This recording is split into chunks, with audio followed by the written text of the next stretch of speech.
आता शेवटी मी ठरवलेलं आहे की पुढच्या महिन्यामध्ये मी एक मोठं लाक्षणिक उपोषण, एक आंदोलन नवी मुंबई महानगरपालिका आयुक्त यांच्या दालनासमोर करणार आहे. तेव्हा लवकरच माझी एकच मला आंदोलने करण्याची इच्छा नाहीये. यांनी जसे हे पगार घेतात सरकारी अधिकारी, त्यांनी त्यांचं काम हे इमानदारीत करावं. जे ते भाकरी खातात, मीठ खातायत, या पैशाने, आपल्या टॅक्स पेअरच्या पैशाने जे खातायत, जे काही त्यांचं घर चालतंय, त्यांनी जागावं आणि त्यांनी त्यांचं जे कर्तव्य आहे कारवाई करण्याचं म्हणा किंवा लक्ष ठेवण्याचं आहे किंवा जी सार्वजनिक संपत्ती आहे तिला व्यवस्थित ठेवण्याचं जे आहे ते त्यांनी कर्तव्य करायला हवं. हाच एक माझा महत्वाचा प्रश्न आहे. नमस्कार, मी नितीन. आज ऐरोली विभाग, नवी मुंबई येथील ऐरोली विभागात आलेलो आहे आणि इथे येण्याचं कारण असं की जे काही अनधिकृत बांधकाम याने धुमाकूळ घातलेलं आहे ऐरोली विभागामध्ये आणि टोटल 12 तक्रारी आज मी वर्षभरापासून दिलेल्या होत्या आणि त्यावरती कुठल्याही एकाही बांधकामावरती कारवाई झालेली नाहीये.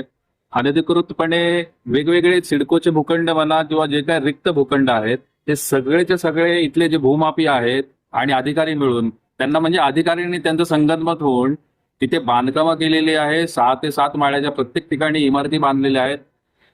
या तक्रारी करण्याचं कारण असं की ज्या काही आरक्षित भूखंड असतील किंवा जे काही समाजासाठी किंवा इतर नागरिकांसाठी सुखसुविधा करण्यासाठी जे काही भूखंड केलेले आहेत, म्हणजे राखीव ठेवलेले असतात, तिथे हे अतिक्रमण होतं. म्हणजे लोकांना ज्या सुविधा असायला हव्यात भविष्यात त्याही कुठेतरी अतिक्रमण करणाऱ्यांनी आपल्या त्या घालवलेल्या आहेत इतर नागरिकांच्या. तर आणि तसेच पाण्याचा हे विषय आहे. अनधिकृतपणे या इमारतींना पाणी दिलं जातं, अनधिकृतपणे या इमारतीमध्ये वीज वाटली जाते, वीज वापरली जाते. त्यामुळे टॅक्स पेअर जो आहे, जो पाणी आणि लाईट बिल ह्याचं किंवा जे काही सगळे टॅक्स भरतोय त्याचा पूर्णपणे गैरफायदा हे अनधिकृत इमारतीमध्ये राहणारे म्हणा किंवा बांधकाम करणारे आहेत ते घेत आहेत. तर याच्यावर हा खूप मोठा गंभीर प्रश्न आहे. आणि तसंच जो शहराची रचना आहे, शहराची संरचना जी आहे ती पूर्णपणे बिघडत चाललेली आहे.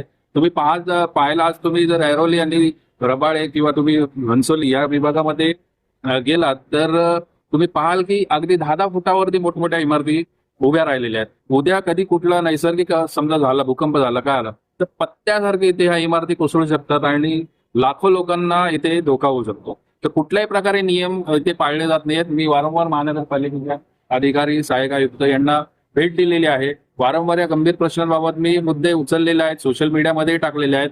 पण आता शेवटी मी ठरवलेलं आहे की पुढच्या महिन्यामध्ये मी एक मोठं लाक्षणिक उपोषण, एक आंदोलन नवी मुंबई महानगरपालिका आयुक्त यांच्या दालनासमोर करणार आहे. तेव्हा लवकरच माझी एकच मला आंदोलने करण्याची इच्छा नाहीये. यांनी जसे हे पगार घेतात सरकारी अधिकारी, त्यांनी त्यांचं काम